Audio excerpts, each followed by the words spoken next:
So Brandon, thanks so much. There's a couple of things that I think I can talk to you about. We'll just kind of go through them and see what comes out of it. But I mean, as we kind of talked about before briefly, this is kind of all about agriculture and Black entrepreneurship because we want to promote both. And yeah, so talking to people from agriculture, entrepreneurs, and hopefully that somebody's going to see this interview and be inspired and think that there's like more than just one way to make it. Right? So thank you so much. So kind of just starting off, introduce yourself and kind of like who are you? Like what do you do?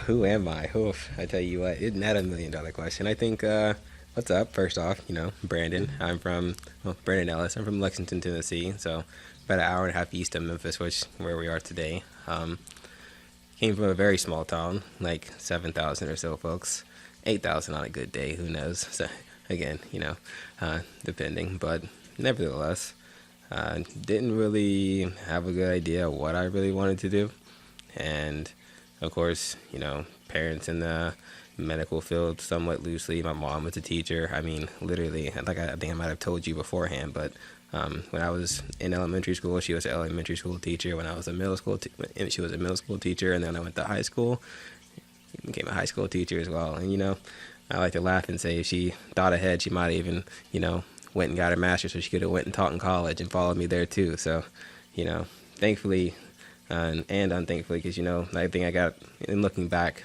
a lot out of that. But went to University of Memphis after that, went originally for something that, again, just following the crowd and doing what I thought was the cool thing. And, I like some parts of it, but there are definitely other parts that I didn't. And went in for biology and chemistry, trying to, be a doctor, join the medical field, do this, that, and the third, be hip. And I was like, I don't really want to do all that. So I thought, a dental was a nice side to that. But boy, oh boy, I went and shadowed for a while, done that. No, I did think parts of it were cool because I got to see a bunch of oral surgeries and stuff. But as I sort of went through school, I got to organic chemistry, and I'm like, yeah, I'm good. No thanks. And switched over to computer science, struggled.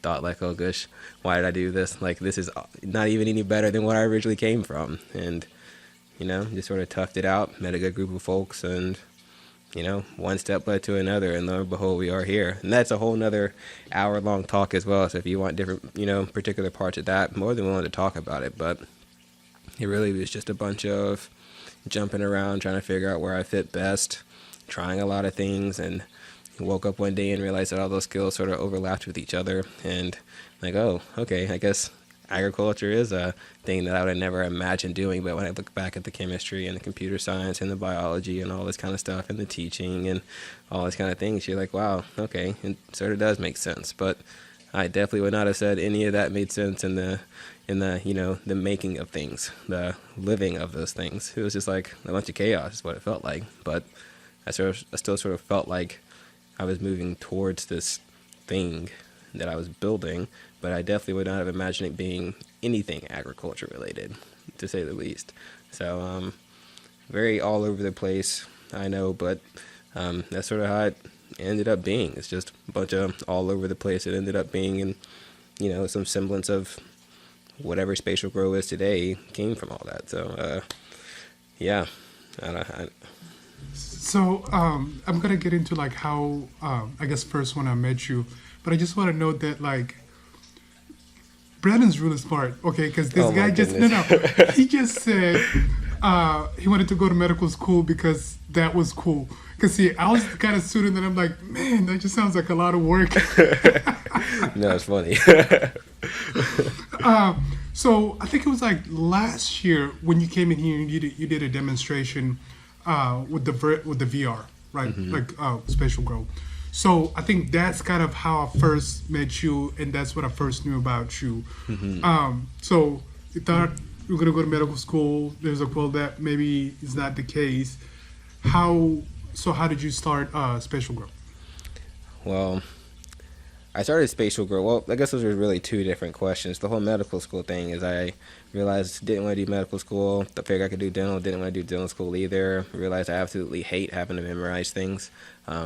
And so that's sort of when I fell into computer science. Got into entrepreneurship after I got into computer science. Just building small mobile apps for, whoever we could pick up as a bunch of group of college students, trying to, tough it out and be part of that cool crowd too. And so that was sort of my introduction into entrepreneurship through computer science, and realizing, there are people who have problems and there are people who want solutions to those problems. And if you do it well enough, they'll pay you. And if you do it cheap enough, they'll pay you for it regularly.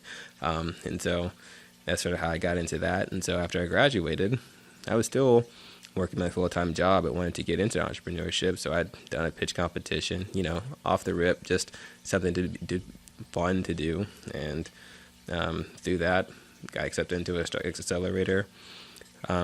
Wasn't really a great fit for me, and at all on both sides of the party. And I took that L pretty hard. I think I ended up going back to my job because I quit, and I'm like, wow, whatever I'm going to do, if I am going back to work, I'm going to figure out what it is that I actually need to get done. Because that first company, it was just this idea of being able to take real world things and control them with holograms. Because when I first saw the HoloLens back in 2016, I thought that was the coolest thing since sliced bread. And what got me hooked is there was this Minecraft video where they're on a table just like the one that we're sitting around. They had this whole Minecraft world that they had spawned up on this headset, and people were playing Minecraft in 3D. And when I actually got the headset, $4,000 later, it was nothing more than just a screen in augmented reality. And I said that day, it doesn't matter what I have to do, there will be better experiences in this piece of garbage that I'm looking at. And to this day, there's still not a Minecraft experience that you can go play on a table in the HoloLens that, like the thing that I got sold on did never exist. And so that frustrated me, and thankfully it drove me down a rabbit hole of having to figure out all of this. What is augmented reality? What is this new space of creating things in a world that doesn't exist? And so I look like a goofus or a doofus or whatever you want to call it, walking through the university center at Memphis with this big refrigerator sitting on my head, trying to figure out, well, if I scan this and there's people around, what actually happens, and just, playing with things. And so there wasn't a whole lot of documentation for all this stuff, so I just take pen and paper and just write out all the notes that they had. And I figured, they had to get rid of it or change it, I at least had it. And so in my whole bedroom, I had this whole wall of just paper.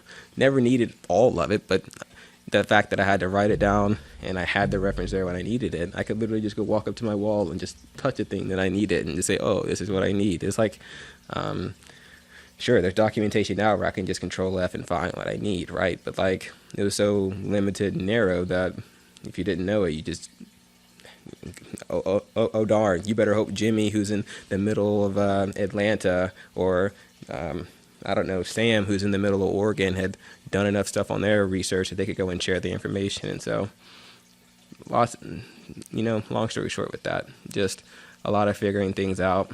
And I eventually got to the point to where I met Daryl, and this is like a year or so into working. And he was at a farmer's market, and he was just like, yeah, I sell lettuce here, but I also have a farm that's like a mile from here. And we were just at a farmer's market in the middle of Memphis. I'm like, that's literally impossible to have a farm where you can grow lettuce in Memphis, where we are, right? Like, sure, if you had a backyard or whatever it is, that's cool. But I mean, there was no way you're going to have a farm. And so I said, can I come? He's like, sure.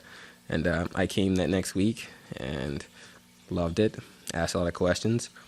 And on that Friday of that week, I think I talked to him on a Thursday or Wednesday or whatever it was. And on that Friday, he gave me a book, and he's like, all right, I'll answer any of your questions if you read this book. And it was Celia Bernstein's something. It was the aquaponics book that he gives to everybody. And I forget the actual title of it, but he said, if you read this, I'll answer your questions. And so I came back on Monday with the book read, and that's all she wrote. And so I spent 2 days there the next week, 3 days the week after that, 4 days the week after that. And eventually, I was pretty much here every day. And so I'm like, this is unscalable. So I just bought the system, but I didn't have anywhere to put it. So I'm like, hold this for me, because I was living in an apartment. And when I moved to this house in a few months, come help me set it up. And he did. And struggle bus began. I tell you what, we put gas in the tank and we just rode that struggle bus all the way to where we are today. I tell you what. And that gas tank was full of me, though. Boy, oh boy. I done took a few laps on the struggle bus train, or the struggle bus track, rather. But, yeah. had a system in my house, 60 gallons, 7 fish, right there by my bedroom. And so I had no excuse, because I knew if I didn't put it there, I have every excuse in the book to not want to farm. But if I have it in my bedroom, literally as part of my house, it's there. The humming's there. The pumps is there. The lights turning on is there. All of it. And so I had to get used to it. I really had to get used to just the extra sounds in your room, the water running in a room and it not being because something's wrong, right? Like you hear water spewing, and that's just like an unnatural thing to hear in a house unless somebody has a sink on or a shower on or a tub on. But nothing's wrong. It's just your fish tank in there. And it's just it's dumb to say, but it's just a very weird thing to have to adjust to. Just all the extra sounds in there. And then everything else that gets wrong with the plant. I mean, everything else that goes wrong with farming. I mean, sure, you are doing it at a smaller scale than somebody like New Aquaponics and Darylyn's doing, or Ounce of Hope and what they're doing with their operation, but it's still the same principles. And so Daryl has floods here, Cam has floods at his place, I have floods at my place. But beforehand, I'd thought ahead, and so I'd wrap that floor with like 3 or 4 layers worth of whatever the painters use to make sure they don't have spills. And so, yeah, if I had a flood, I'd drain it all out, rip a layer up, and just keep going. And so I had 2 floods in that house, and all of it was just due to just small things that I told myself I'd never do, but ended up doing anyways. And I'm sure farmers who are, the size that I'm doing stuff at, and farmers who are 100 times bigger than I am probably have the same little, like just small things that come up in that. And so with all that, though, I was taking notes. I was taking notes of how much nutrients I was adding in. I was optimizing how, straightforward I could make it. Could I just take nutrients in a bottle and dump it straight from the bottle into the bucket and know, well, if I do kale, thyme, lettuce, spinach, bok choy, or any of these plants that sort of grow together, it doesn't really make a difference what bucket, what size they're in, as long as I put this group of plants with this group of nutrients at this concentration, almost like baking, it would be just fine. And so I just wrote all those recipes down, and they're very readily available on the internet. You just sort of just put them together and you're good to go. And so just took a lot of good notes with that. And then I had this whole, again, coming from the background of the HoloLens and the holograms and wanting to control the real world from the virtual, I maybe unconsciously, maybe consciously started blending those two things together. And like, can I control my 60-gallon system from this new world? What parts of it can I control? And I had this little rinky-dink AR app where I could see my 60-gallon system in my bedroom and control it, and then walk to the other bedroom and see it actually doing stuff. It's all local. I could only do it from my house, right? Like if I left and went to my neighbor's house and got on the internet, I actually couldn't do it at all. But I had it working right there at my house. And so I'd argue that the concept of being able to control things from this virtual world existed well before I started SpatialGrow. But the difference is that with SpatialGrow, it gives meaning, it gives context to what you're actually controlling. Because the first time that I done it, it was just the bedroom lights in my apartment, right? It was using hue lights to turn off the lamp over here, or to turn on the desk lamp thing. Again, just random stuff. But with agriculture, I had a reason to turn that pump on. I had a reason to dose this much. I had a reason to build this place where we could teach people. Like it just gave what I was trying to do meaning. That's sort of how after I got my system and learned what agriculture is, it just gave all of that building the hologram, building this 3D world meaning. Because originally I thought that the idea had to be stuck in augmented reality, and now I'm more in the virtual reality, and really the product that we work with more than anything is on the web. And so it's just like this thing that I thought that I had to put it in this bucket, but in reality, when I sort of let it, work its way out, talk with the folks who actually wanted to use it, it ended up becoming a whole completely different thing. But when you look at it, it's still a virtual world. You're still controlling things in this new 3D space, but it's a little more accessible. It's a little more easy to use for the everyday folks. And if you do want to get fancy with it, sure, you got the VR headsets that you can do. But if I would have just been so stuck in just saying, oh, this has to be augmented reality, which I originally thought it had to be, I thought the future was augmented reality. And I still believe that. I just think there's a bridge between where we are today, where we have to get to, And it's not the fact that it's hand holding, it's just meeting people where they are so they can get to where they need to be. And in providing experiences that feel similar to what they're already doing, I feel like that what the classroom platform particularly sort of lets people do is get the standard, this is what it feels like to operate in a classroom, your slides, all this kind of stuff. But we still sneak in that new bit of stuff, the 3D, your students can go to the farm without ever having to visit the farm. You don't need a $500,000 greenhouse that you have to find space at your school to set up with. We'll just give you a greenhouse. You just pay for the seat, and now your students can have 10 greenhouses, 100 greenhouses, farms that are literally all across the world, but you never have to leave where you are. You can work with those farms. Real world data, simulated data, it's all in the same place. We'll teach you how to do it and show you what to do when you do, show you what to do when you actually work with the system. And then that way, when you actually graduate, you don't have to go and spend $60,000 on college saying, "Ooh, I have no idea what I want to do with my life," because you already had 4 years of really very intentional hands-on training in all the fields that you could do. So you at least, and that's just not with agriculture, that's with anything, right?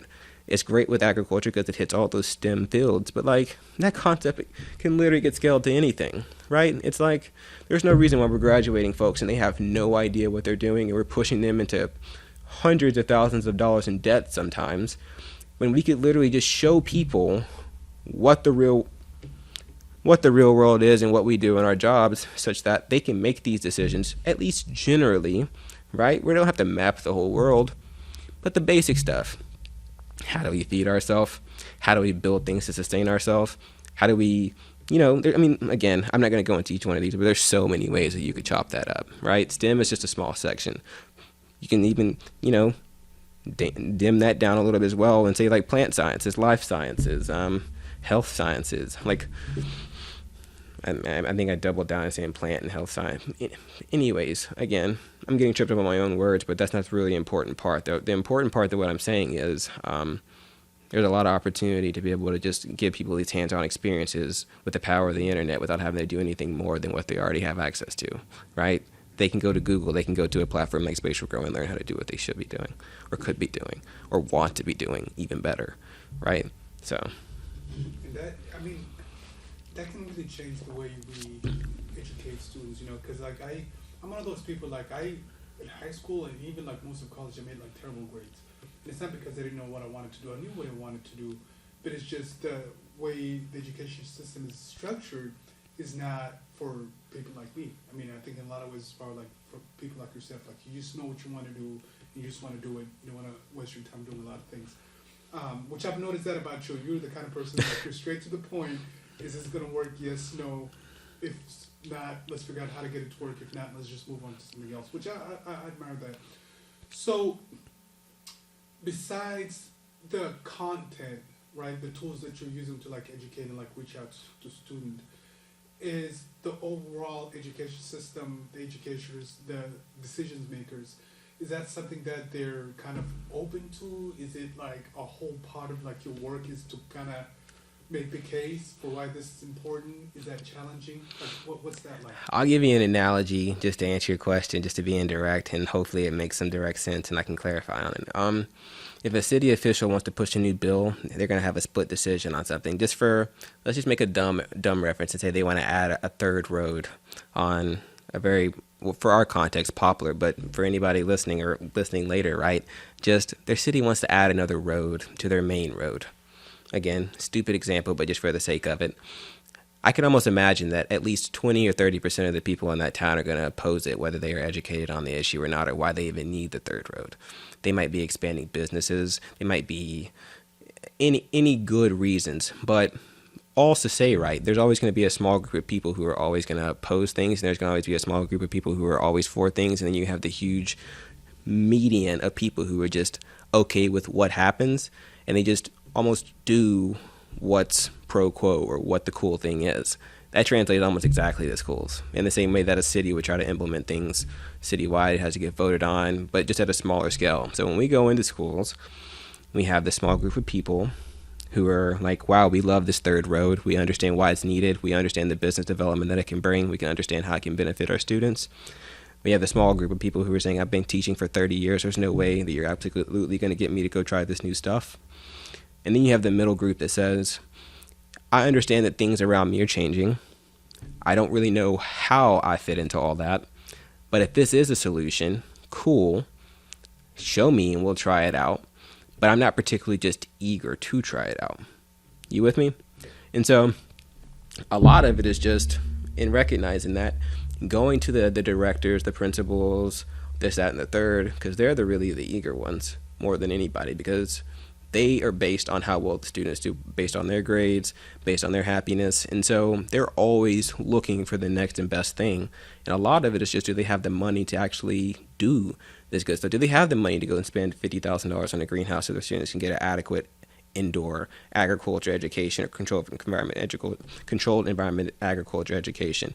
Or do they spend that money on a football stadium, or save up, or do they spend that money on a computer science program or a robotics program and all this other kind of stuff? And so a lot of it is just trying to figure out, not one, just how you get them excited, but how do you justify the excitement for a reasonable price, and just talking to the right person to do that. And so a lot of people that we're trying to get excited, get in front of, are the principals, are the directors, because they're that small group of people. And of course, there are some teachers who are obviously excited as well, because and I'm not just saying they're the ones that have to care about their jobs, but most of the time they are the ones that care more about their jobs and the students' happiness and the student outcomes. Because I'm not saying all teachers are bad, but there are definitely a group of folks who just show up to work because it's work, this, that, and the third. They go through the routines. But just from the teachers that we've been working with, very active with their students, very engaged, want them to get the best kind of, opportunities and experiences they can get. And so maybe I have my rose-colored glasses on and saying that most of the folks we've had to work with, or got the opportunity to work with, are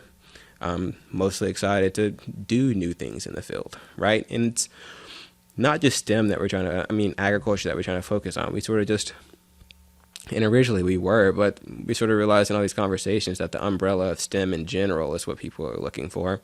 And thankfully, with agriculture, it touches all those things anyways. You're measuring your farm, and you're doing conversions to be able to justify this in the same way that an engineer has to understand, if they have a scale replica, how does that scale up to meet a city need, or to meet a scale model bridge to a real life bridge, and how the math between those two things go is no different than if I have a 10-gallon system and I need to go up to a 20-gallon system or a 200-gallon system. How does that math scale?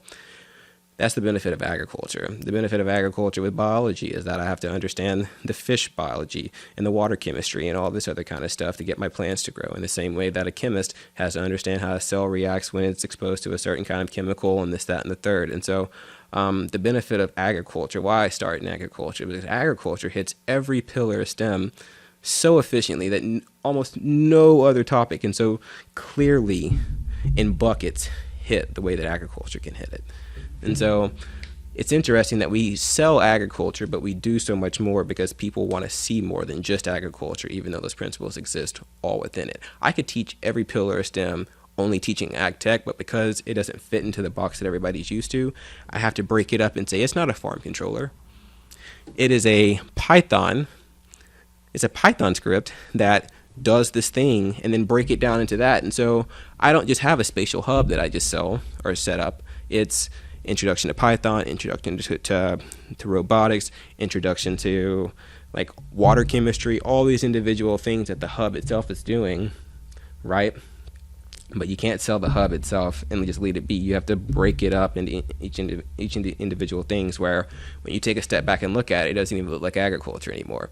It looks like computer science, it looks like biology, it looks like chemistry, it looks like basics engineering. And I know it sounds goofy, but I'm still selling ag tech. It's still agriculture.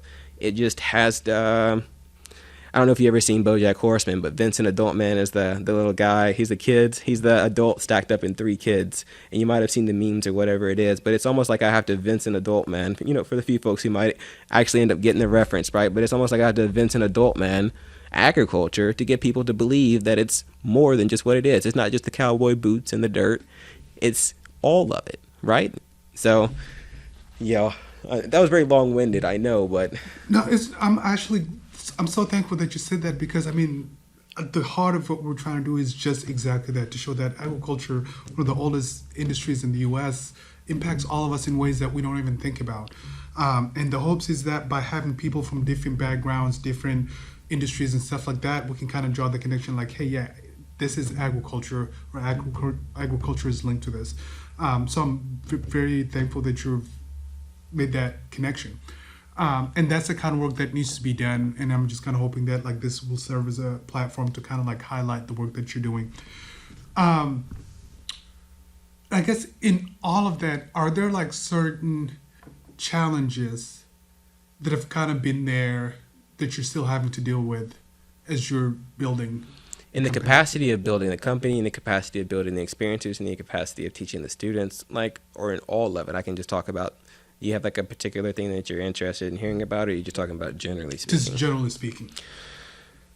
Well, it's in a few buckets, as I was sort of even asking my clarifying question. I think for students, if every student that was in 10th grade read at a 10th grade level, I could build curriculum for a 10th grade student. But I can't. I have a group of 10th graders where half the class reads at a 10th grade level, half the class reads at a 3rd grade level.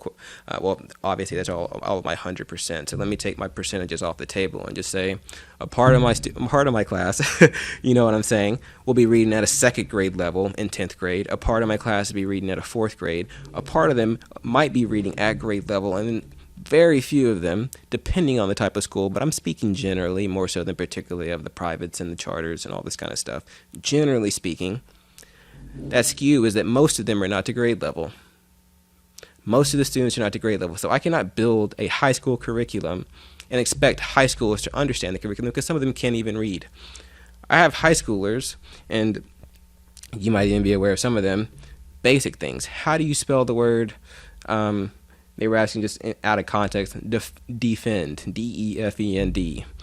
This is a 10th or 11th grade student asking me how to spell just a few letter words. And that's just well, how do you teach somebody about fertilizer if they don't even know how to spell fertilizer to write it down or say it or understand what it is? How do you teach somebody about, I don't know, a root or any of these other things if they've never even seen it? How do you tell somebody or talk about a basil plant if they have no idea what a basil is or have never even seen a actual real life basil and not something that's just dried and sold at a Kroger store?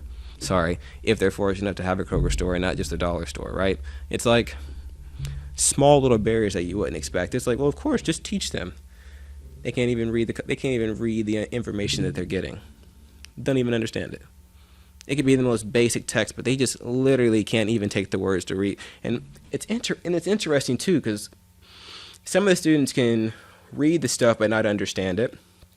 Some of them can't read it or understand it. Some of them can read it and understand it very clearly. And it's just this whole spectrum. And so the real issue is that there are just students in grades that they shouldn't be pushed along just for the fact that the system is set up that way. And so they get to a point to where they're graduated. They can't get, if they have a license. I'll speak generally, more generally, because I'm not going to just, segregate just a small group of under-resourced students or whatever it is, but generally speaking, right, you have a group of students who aren't reading at the grade level that they should be, don't have the skills or know where to begin learning the skills to get to where they should be, pushed into every which direction because the people that they look up to think they know what's best for them, but the issue is that the students were never given opportunities to learn what is best for them because they don't even have the proper resources to do that. So, and I went on a tangent, to be honest with you, so sorry about that. But it's not a tangent. Actually, you're touching on something. No, so here is an issue that I myself have been struggling with, even like just with the work that I'm doing, right? So then, as somebody who's passionate about helping and using your skill set to like help students, right? But students are not reading at grade level. Do you then... Is it more effective for you to work with the students that just don't have the resources and the connections that do read at grade level and help get them to the next level? Or do we just kind of go back and try to get everybody up to level and then start working?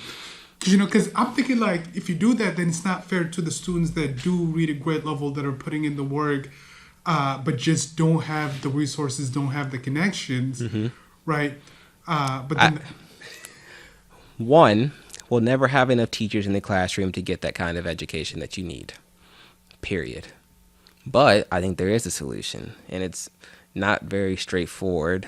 I don't really know how to do it, but working on it in my own way, is to get students to not be scared to be wrong about answers. And even I went through school being scared to be wrong about answers and stuff, to speak up, to have opinions, because what that does is that just in the classes that I've seen, it lets the students be teachers, and you have more than just one teacher at that point.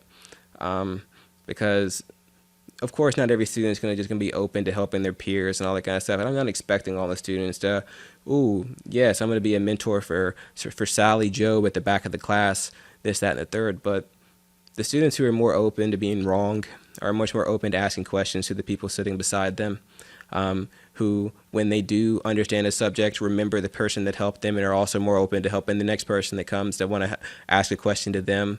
And what you'll get is a group of students who don't know things who are okay asking other students who do know things, so that they're both educated, so that the next person that comes along also know things. And the teacher will never be able to beat that network effect, ever.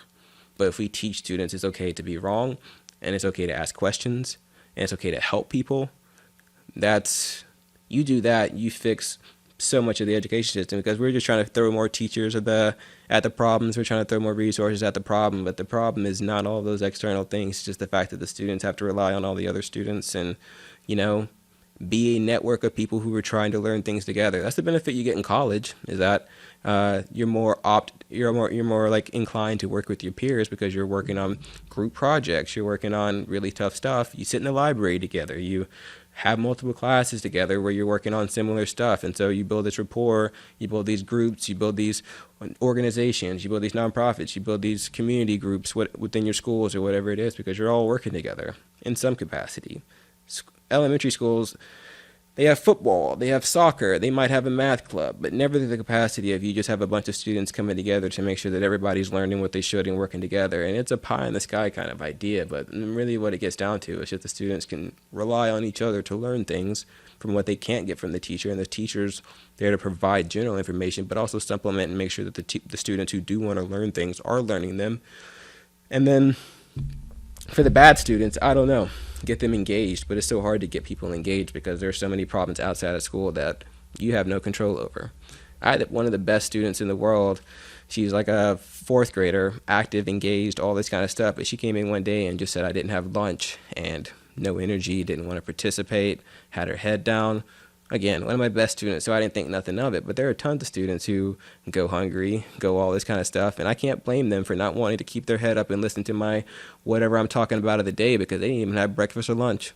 How can I get mad at them? I had a good student the whole year, and the one day that she didn't get to have lunch, had her head down, didn't want to participate, still tried to participate because that's just who the person she is. But like, imagine the students who are going multiple days a week and they ain't got that kind of quality food. And that's just one small sliver of it. Food. One small sliver of it will literally change an entire kid's education. One thing.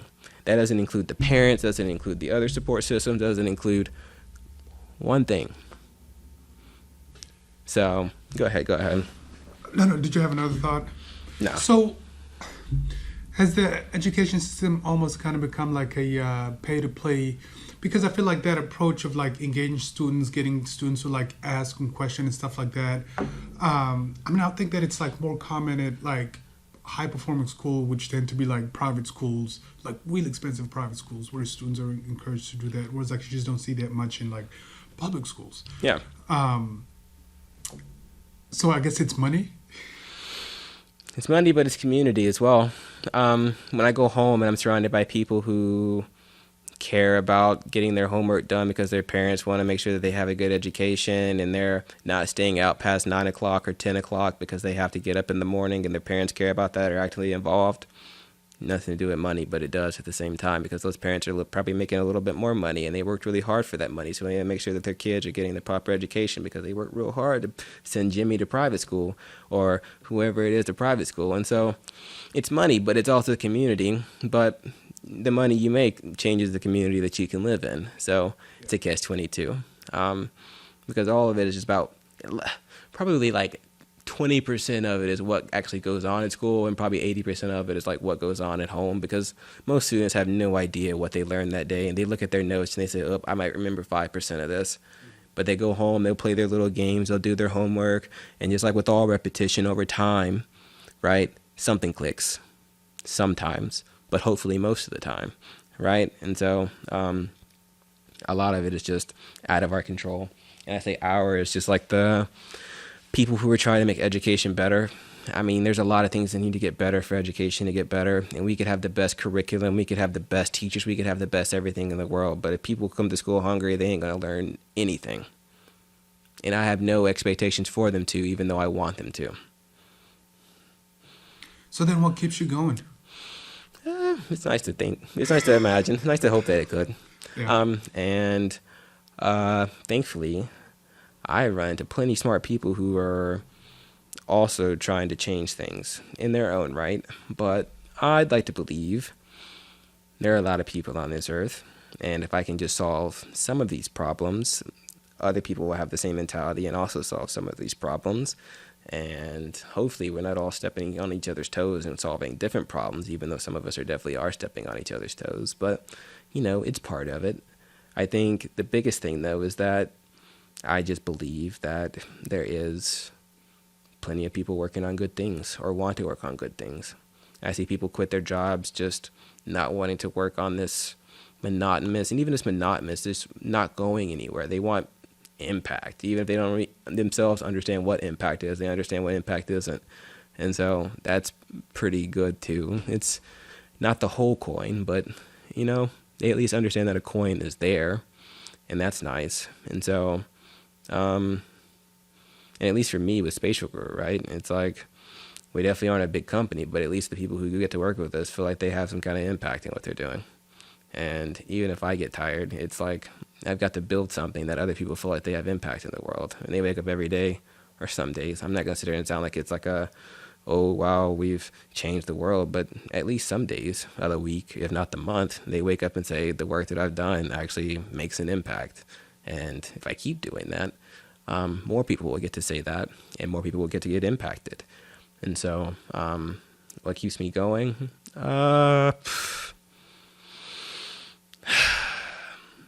I'd like to think that the more that gets done with this, the more impact that gets made.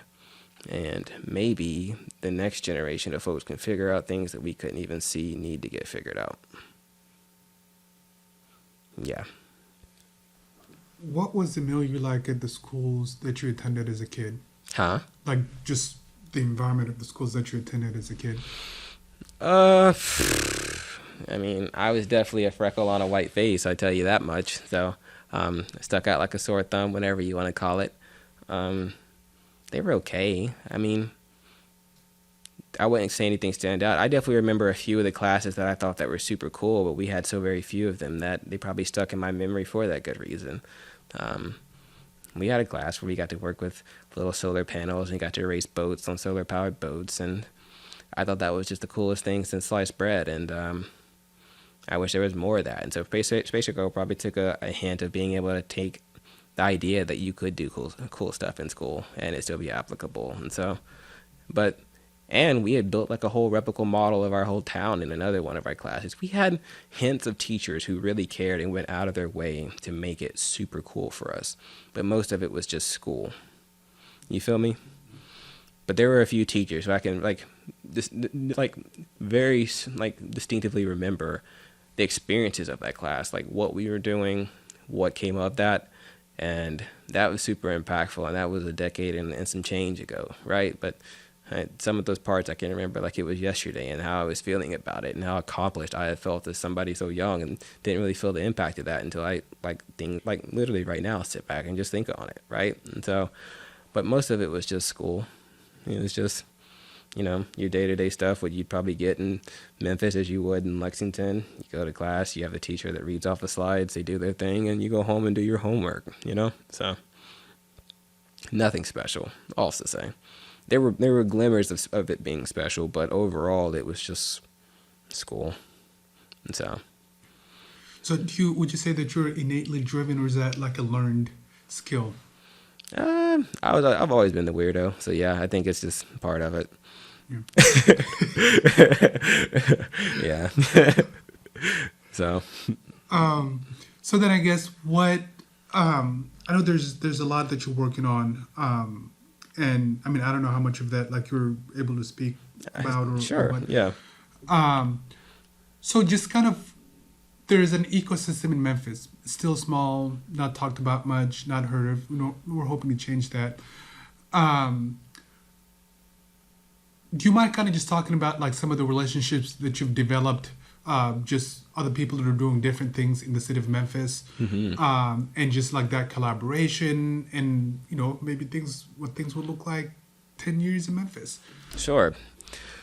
While I was in school, I had probably made most of the collaborations that I still have today as far as like in Memphis. One of the biggest ones being Code Crew and Mecca and all those kind of good folks over there.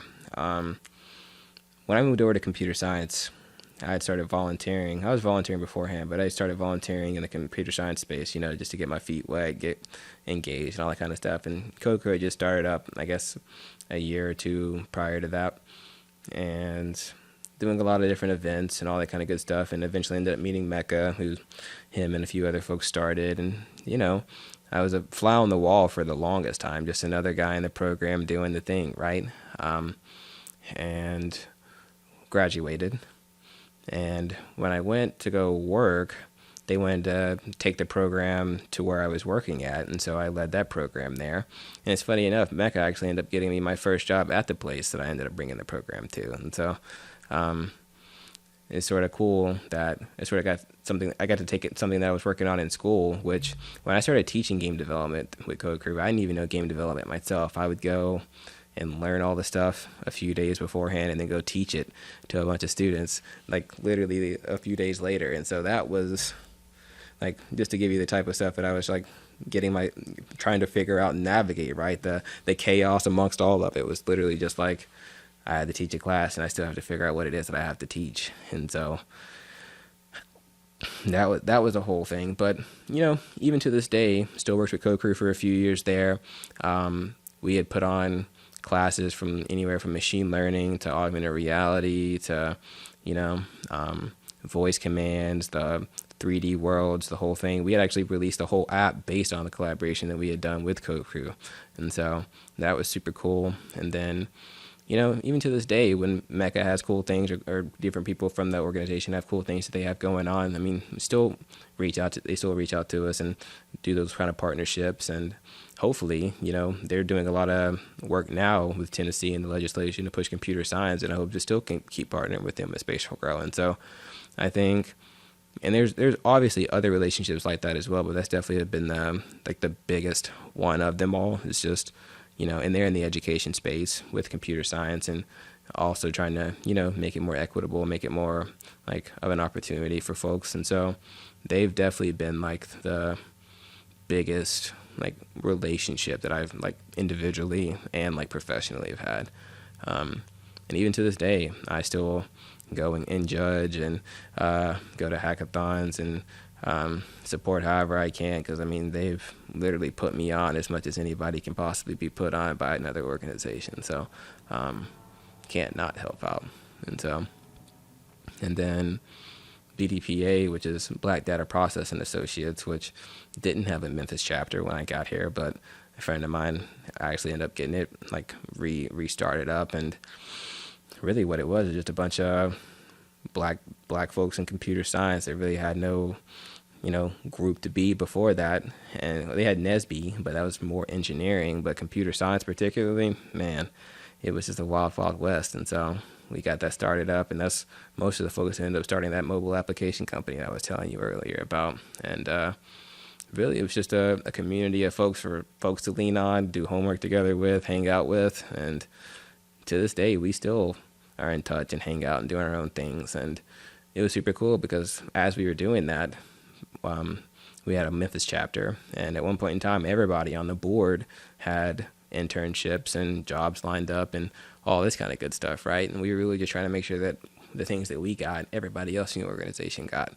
And I'd argue most, if not all, those opportunities came through BDPA. And so it's just lots of little things like that. And I could probably talk about, again, a handful of other things, but the bulk of it just came from, hey, there's a community of folks doing something. We need to get together as a group And we don't have to be the most organized, but we have to have some kind of organization so that we can all get together and have some folks to lean on and learn from and grow with, kind of thing. So I think there are bigger and smaller versions of that throughout the whole experience, but those are probably the biggest ones for sure. So I have a question for you that I think would probably help me more. It's kind of more for me. Sure. Right. So crime is pretty high in Memphis, and the majority of the perpetrators are like 12, 13, 14-year-olds. And nobody seems to know what to do, right? Like, how do you, I mean, they build basketball courts. We've got plenty of those in Memphis. Every now and then we'll talk Very about true. like building a new community center. Do Yeah. they have something for the youth to do?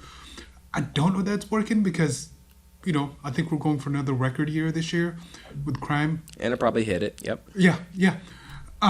So what I would like to do is like I actually want, because I mean, none of them get to see like guys like yourself, right? Somebody that looks like them that's doing some like amazing work.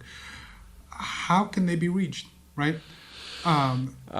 Yeah, I have some opinions. I don't have answers, but I definitely have opinions. I don't think just showing the fact that people like me exist changes a whole lot. I think I've been in a lot of rooms where I've had conversations with kids that tell me that they see computer science, they see all the opportunity with it, but they could go and make more money literally leaving class right now and selling drugs at the house. Yeah. Middle schoolers and high schoolers tell me this multiple times across different schools and different kind of engagement, organization, schools, whatever you want to call it, right?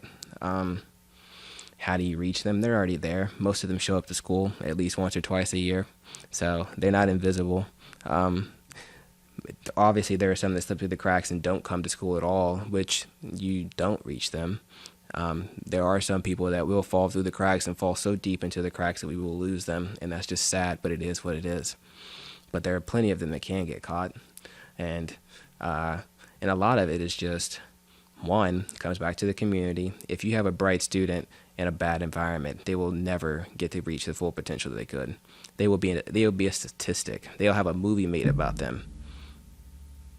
That's just how it is. If those people exist, they get movies made about them because it's such a crap situation that they actually made out of it. And it's less about what they've done and more so the fact that they made it out of there and done anything. So you fix the communities. How do you fix the communities? Well, that's another whole, let's go bring another chair up and have somebody else get some opinions about that, right? Again, I have my own opinions on how you fix it, but it's not just building more basketball courts and community centers. And it's nice to give people money, but money doesn't fix a whole lot. Mentality fixes more than money does. And it's hard to fix the mentality of folks. It's much easier to change the mind of a 10-year-old than a 60-year-old. And so a lot of it is just not trying to force them to change their minds, but giving them the idea of being able to have open discussions and opinions about things where they can change their own minds. It's nice to have the community resources and stuff, but who's going to drive them there? Who's going to take them home when they leave at 8 o'clock at night? Who's going to make sure that they get breakfast when they wake up in the morning? They're going to watch the community centers before they go to school? They ain't open. They open after school. Some of them open before school. It's like, it's nice to have all these things, but who takes them? Who makes sure that these students who have should have no responsibility to do what an adult does, but have to figure out how to be an adult at 12 years old? Why? That's why they steal in cars. That's why their communities are like this, because it's just normal to them. I got some students right now who would probably rob me in a different lifetime. Had I not run across them in the way that I did, they probably robbed me and not think twice. I can't blame them. Some of them are sleeping on porches. Some of them are just hungry. Some of them think this is the best way they can get to what they need to get to. I'm pissed, but I can't do anything about the way that they were brought up and shown and what they think is right.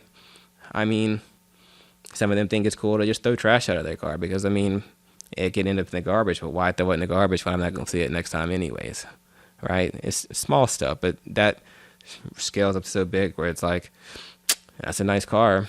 I could go work for it, but it's right there. Why would I go work for it when what I'm wanting to get is literally right in front of my eyes? Well, Jimmy, when you explain it like that, I mean, it does make sense. That's a lot of work for a car, and you could just go over there and get it. But there's gratification. I don't care about gratification. I want the car. You got to teach them responsibility. And the benefit about agriculture is that the moment that that seed pops out of the ground, they have responsibility. The moment a dad sees a line on a pregnancy test, he's a dad. And he hopes to be a dad. Everything that he's going to think to be a dad comes the moment that line strikes on that pregnancy test, right? Things change when he becomes a dad and has to raise a kid the same way that it does with a plant. But he's still a dad in the same way that he's still responsible for that plant to grow and mature and all these kind of things. Of course, it's a different scenario, a goldfish to a human being, right? But nevertheless, you give them responsibility. And if you were to take that same student who stole a car and they had a plant that was 8 weeks old, you take a pair of scissors and you cut that plant in half and kill it, they would feel what it feels like to get your car taken from you out of your driveway. But they don't have that. They have no responsibility. What agriculture does is it gives people responsibility. It gives a 6-year-old responsibility. It gives a 12-year-old responsibility. You wake up every day and you check on that plant. You make sure it has water. You know when the little leaves start shriveling up. All of it. All of it. How do you fix things? You give young people responsibility without it being such a detriment when they fail. And they get good at failing and what comes with failing and having to ask people how to get things solved. And so a 6-year-old can teach an 8-year-old how to do things. And that 8-year-old has some kind of sense of responsibility because their plant's not dying. And so instead of worrying about, if somebody was to kill my plant, maybe it would make me feel like how they're going to feel if I take their car. It's stupid to think about. But I'm telling you, you go take a thug, what society views a 13-year-old thug, and he's been raising a plant for 8 weeks and you cut it, I promise you he will be just as mad as that lady that comes outside and realizes her house got broken into and her car got stolen. The same kind of anger that you would see on a little young boy's face for taking the life of something so almost priceless. It costs like 15 cents for a seed. But he woke up every day and watered that plant. He worked for that plant without ever having to have a job. But he worked for that. He cares about that plant, and you killed that. In the same way that that person worked for everything that they worked for and you came in and took it. You have to give them analogies to teach them why responsibility and gratification are important. Because if not, it's a nice car you got there. That's real nice.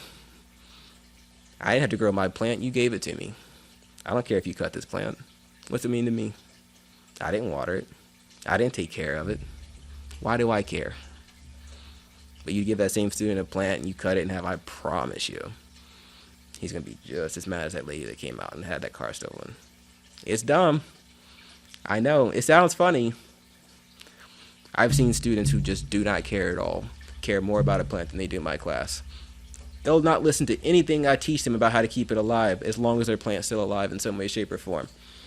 That part I don't agree with, but the whole responsibility portion, that's how you fix things. Or a lot of things, or some things. It might not be a lot, but definitely some of those things, for sure. I think it's interesting you say that because, I do, my daughter's my oldest one, she's got plants that she's responsible for. Like she gets the seed and she plants it and she waters it and stuff, and they water all the plants at our house because we wanted to, because we had a garden in our backyard, and they would just, as soon as the plants like pop up, they're like eating everything, and it's like, oh, you gotta wait for it to like actually grow and until it's like ready to harvest. So that's just like a good way for them to learn how to like not only care for it but also know when it's ready and they can enjoy it, and it just tastes different. Do they still have plants right now? So are they what? They have their plants right now and stuff too. Mm-hmm. So if you were to go home today and take a pair of scissors and cut them plants in half, what would they think of? What would they think of you? Would they be happy with you? They'll not be happy, yeah. But they had no problem ripping them out of the ground when they didn't have to see what came up them. Yep. Yeah, because actually it's funny because Daryl gave me I think it was a cucumber in a bucket. It was like a whole cucumber plant. I took it home, and one day I just walked out and I noticed that the whole thing it's missing. It's gone. Because it just yanked it out from the soil and just ate the whole thing. I'll believe it though. I did. Yeah. So, that's what I think. And I could be wrong, but I think it's going to help a little bit for sure. That's why I love the agriculture portion side of it. I mean, sure, we'll branch into other subjects within STEM. I probably won't leave STEM for SpatialGrow.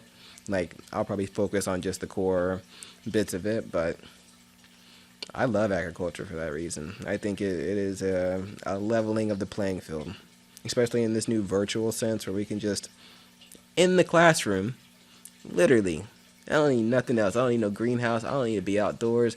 Man, we're farming in a trailer. Don't play with me. Don't play. We farming in a trailer, eating good. That's it. And so I think in teaching responsibility. Hey, Mr. Ellis, are we going to get to work on plants today? Did you see my plants today? You see how big they are? Oh, what's this little thing on here? Why is it this color? That's responsibility showing up in so many different ways. That's investment more than responsibility. And what do you really change things? How do you stop crime? How do you start all this? You get students looking forward to coming to school. You get them invested. Say, they know when my car pulls in that driveway that we're going to be doing some plant stuff and some computer science stuff, and they looking forward to it. Some of them, of course, sleep in the back of class, obviously. You know, some of them on their phones over here, making sure I ain't looking, back on their phone. Some of them over here playing on YouTube or whatever it is, but some of them who would swear to me up and down they had no idea, they cared nothing about my class, or just pulling up their seats to the front of the room, making sure they get every note. It just changes things. Agriculture, I think, it just changes things. It gives that responsibility that almost no other subject can do. In 2 weeks, you can give a student responsibility. 2 weeks. Most plants germinate within 2 weeks. The moment that little bit of green comes out, the student has responsibility.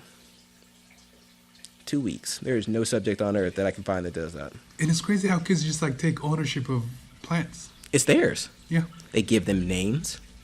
They are real things to them. It was nothing, and then it's something. That's the closest thing to magic that a kid could have. It came out of thin air. How did that happen?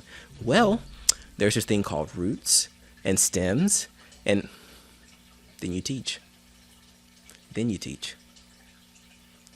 2 weeks. And they get invested. It makes my job 10 times easier. That's it.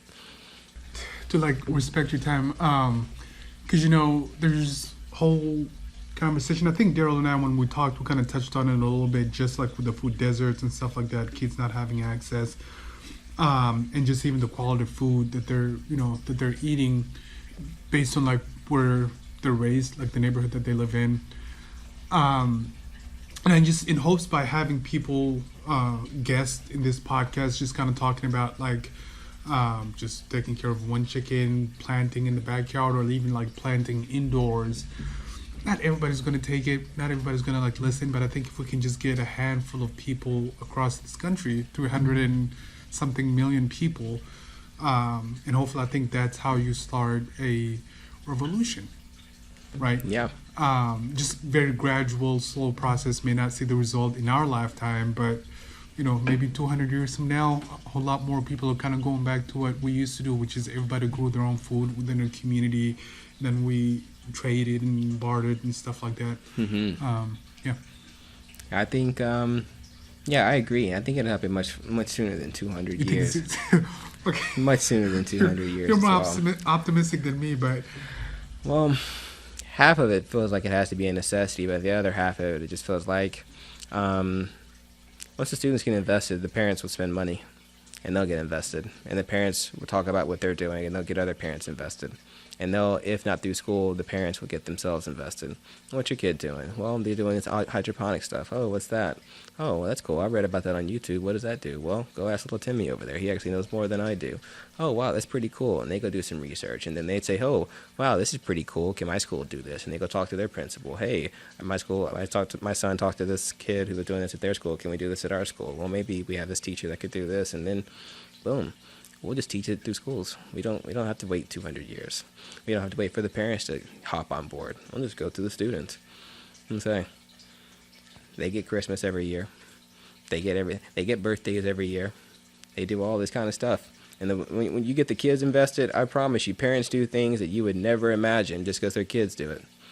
Parents do things they would never dream of just because their kids are invested into it. don't play like aquaponics and hydroponics and farming ain't no different.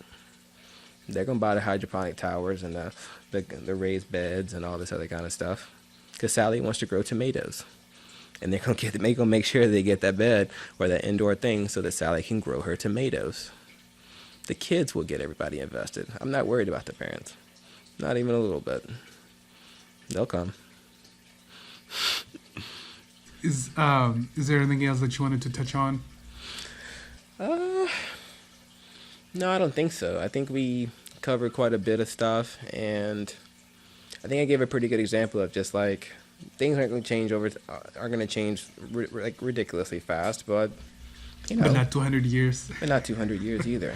We might not get to see the whole cake getting baked, and we might not even get to take a sample off of it. But we at least know that the cake will get baked, and it won't be forever, because you'll just have a burnt cake. We want to eat the cake, not burn the cake, and it can all sit in the oven as long as it likes to. So, all to say, I think we're in a pretty good place. The world is what it is, and we can do what we can do, and that's really about it.